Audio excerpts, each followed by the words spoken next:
So far, we have examined the Sephiroth Malkuth, Yesod, Hod, and Netzach. These comprise the personality section of the Tree of Life.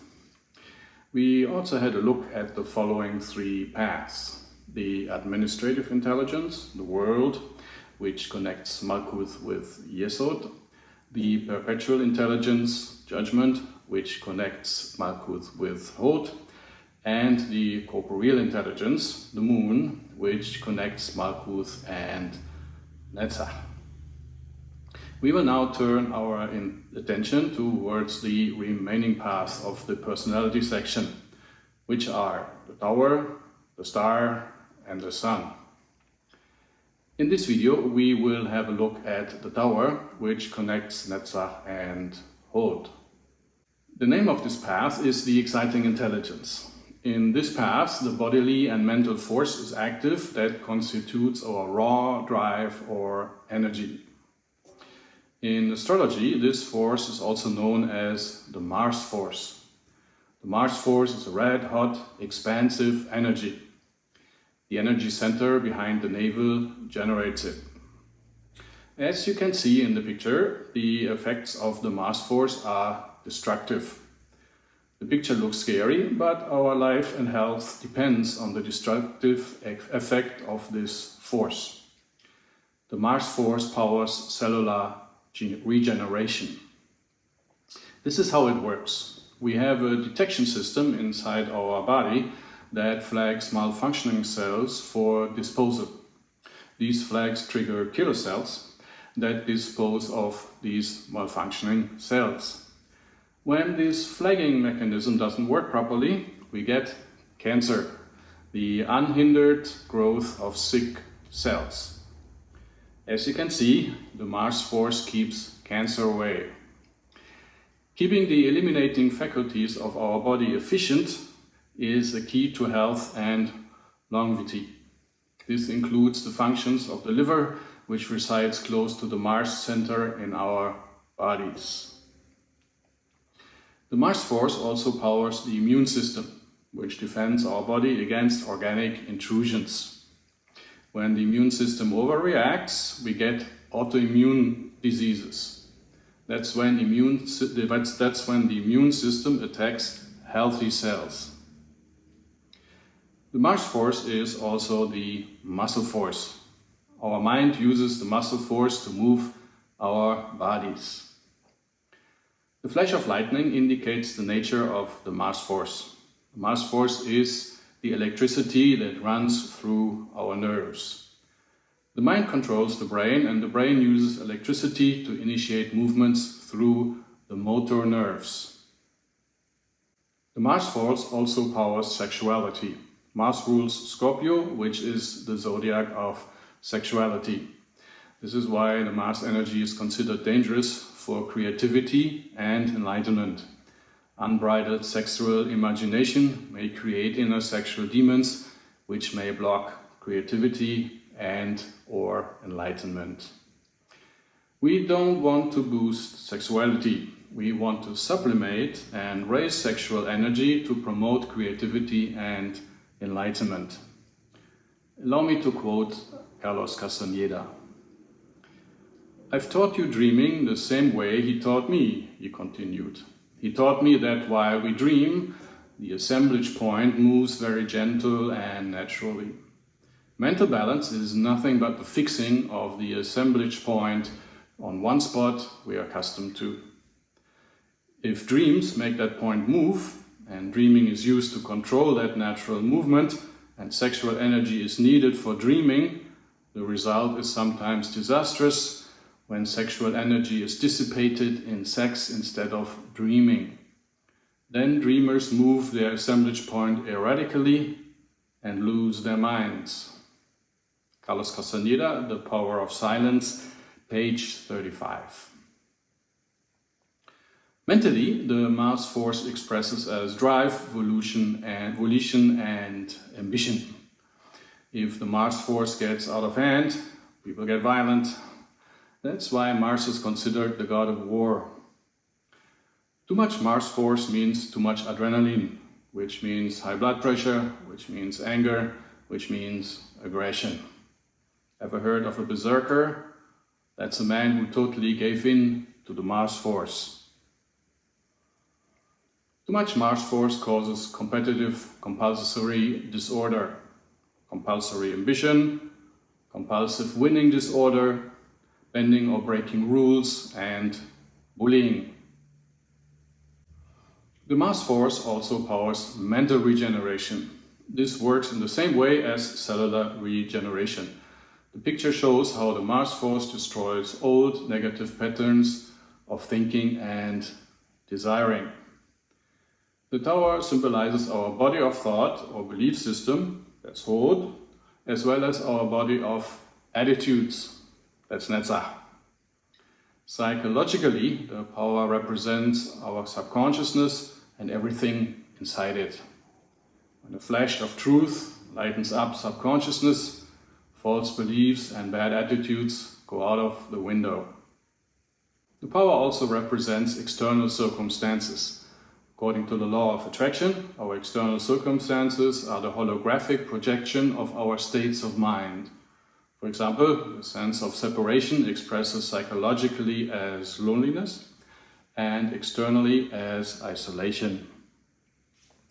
Last but not least, the tower may symbolize a psychological complex. The mother of all psychological complexes is the sense of separation, which is symbolized by the isolated mountain peak. The sense of separation is the ego's sense that it is alone in this world. The sense of separation is responsible for most fear responses and many psychological complexes. The sense of separation is an illusion. Souls are siblings and mankind is a grand family. Below the surface of self-consciousness, we are all connected and share our thoughts, feelings, emotions, and desires. All living beings take part in a collective telepathy. I wrote an article about collective telepathy. You can find a link to the article in the video description. Further, we never separated from the higher self and its protection and guidance. Things go wrong when we ignore the higher self. But even when we ignore the higher self, it will eventually get through to us, but this time with a lightning. While the sense of separation is the mother of all fears, the sense of personal volition is the mother of all failures. The falling crown represents the elusive sense of personal volition. The higher self guides souls by bestowing its intention on them. Intentions flow through us and manifest as desires, plans, and actions. As intentions flow through us, and they produce a sense of personal volition. This sense is an illusion. The higher self inspires souls and tries to help them to fulfill those intentions. But when the ego thinks that it's acting on its own volition, it will give intentions a selfish twist and shut the connection to the higher self. And this is the main cause for failure. In the tradition of Tarot and the Tree of Life, the four elements fire, water, air, and earth symbolize circumstances.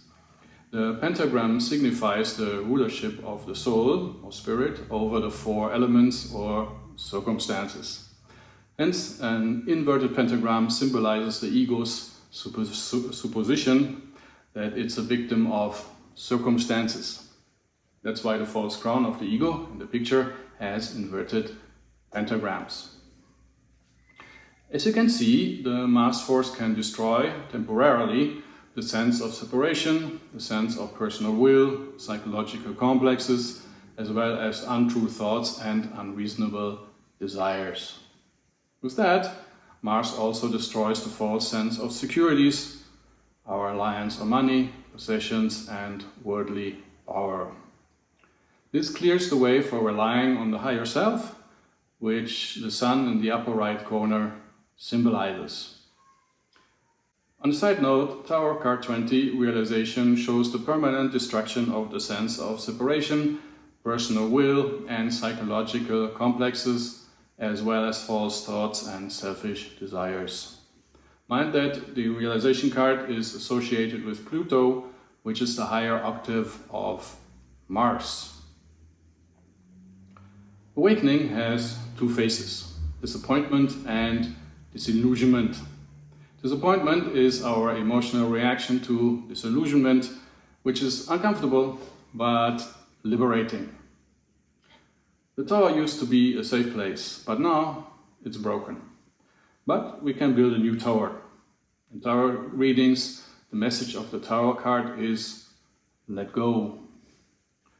One can make a point that the cause of adversity is ignorance or taking things at face value.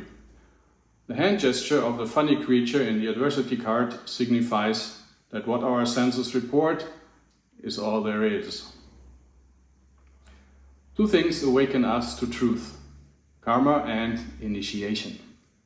Awakening is the fruit of many experiences. When we do enlightenment, we open up to the higher self, which can now initiate us into truth that karma cannot reveal to us. In this case, the lightning flash in the picture signifies initiation. Destruction paves the way for reconstruction, the constructive use of destruction and transformation. Mars rules Scorpio, which relates to the tarot card transformation. Mars stirs Netzach, which stirs the imaginative intelligence. Imagination allows us to reinvent ourselves. In politics, a destructive application of Mars would manifest as a revolution, and a constructive application would be a peaceful reformation. You don't want to keep the Mars energy in its raw, aggressive state. You need to manage it. I get into the details of how to manage this energy or force in a later video, but I already want to mention the three things you can do with it. Firstly, you can tune it down. As the alchemists say, keep the furnace, that's the body-mind vehicle, at a gentle heat. Go to the gym or burn your bad energies any other way, or go dancing or do something else that burns Mars energy. Secondly, you can sublimate the Mars force, for example, by doing creative work, like writing a book. Thirdly, you can raise the Mars energy. You do that with enlightenment practices. Thank you for watching this episode of Between the Pillars. I hope you enjoyed it and discovered an inspiration or two. Please help to spread the light with a like and a share. And don't forget to subscribe. Love and light.